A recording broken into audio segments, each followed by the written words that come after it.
ये छत्तीसगढ़ की आरती यादव है, जो सामुदायिक स्वास्थ्य अधिकारी मतलब सीएचओ के पद पर पदस्थ थी, जिसने बीते 15 मई को आत्महत्या करके अपनी जान दे दी। आरती एक संविदा कर्मचारी थी। संविदा कर्मचारी मतलब कॉन्ट्रैक्ट बेस वर्कर, और संविदा कर्मचारियों का दर्द, दुख और किस दबाव में वो काम करते हैं, इसके बारे में मैं आज आपको बताता हूँ। आरती के पति की मौत आरती के मौत से ठीक 1 महीना पहले यानी 15 अप्रैल को हुई थी। आरती के आंसू ठीक से सूखे भी नहीं थे। उस सदमे से वो निकल भी नहीं पाई थी कि उच्च अधिकारियों का दबाव उस पर पड़ने लगा कि वो जल्द से जल्द ड्यूटी ज्वाइन करे। आरती ने छुट्टी के लिए एप्लीकेशन भी दिया था, जो नामंजूर हो गई थी, क्योंकि आरती इंसान थोड़ी थी, वो तो भेड़ बकरी थी, वो तो संविदा कर्मचारी थी। अब अपने आप को आरती की जगह पर रख के देखें।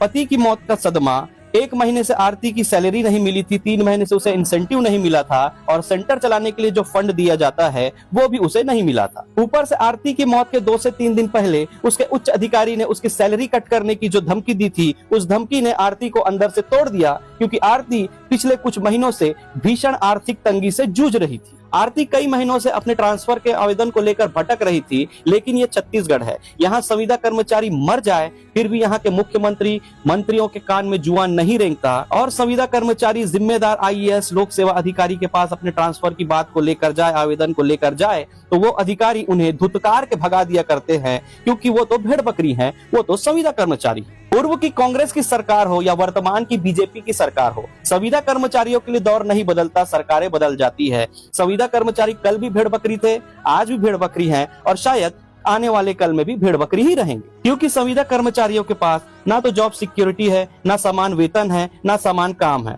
ट्रांसफर की अर्जी लेकर जाएं तो धुतकार दिया जाता है, भगा दिया जाता है, और ना ही नियमित कर्मचारियों के समान उनका सम्मान किया जाता है। आरती ने शायद सोचा होगा कि उनके पति की मौत भगवान की मर्जी से हुई है, और सैलरी, इंसेंटिव, वर्कलोड, ट्रांसफर और जॉब सिक्योरिटी राज्य के मुख्यमंत्री, मंत्री, राज्य के आईएएस लोक सेवा अधिकारी के हाथ में है, उनकी मर्जी पर है, लेकिन वो इन सब चीजों पर ध्यान ही नहीं देते। अंततः आरती ने 3-4 लोगों का काम अकेले करते करते हैवी वर्कलोड में, अपने पारिवारिक तनाव में और भीषण आर्थिक तंगी के चलते मौत को गले लगा लिया। अगर शासन प्रशासन थोड़ा सा एक्टिव होकर सैलरी, इंसेंटिव या ट्रांसफर, आरती को इनमें से कोई भी चीज समय पर अगर दे दिया जाता, तो शायद आज आरती जिंदा होती। और आरती कोई पहली सीएचओ नहीं है जिसने काम के दबाव में आकर आत्महत्या की, बल्कि छत्तीसगढ़ में पिछले 3 साल में 5 सीएचओ ने काम के दबाव में आकर अपने आप को समाप्त कर दिया। मैं कहता हूं आप छत्तीसगढ़ जाइए, वहां पर बड़े बड़े पोस्टर आपको मिलेंगे जिसमें लिखा होगा मोदी की गारंटी और विष्णु का सुशासन।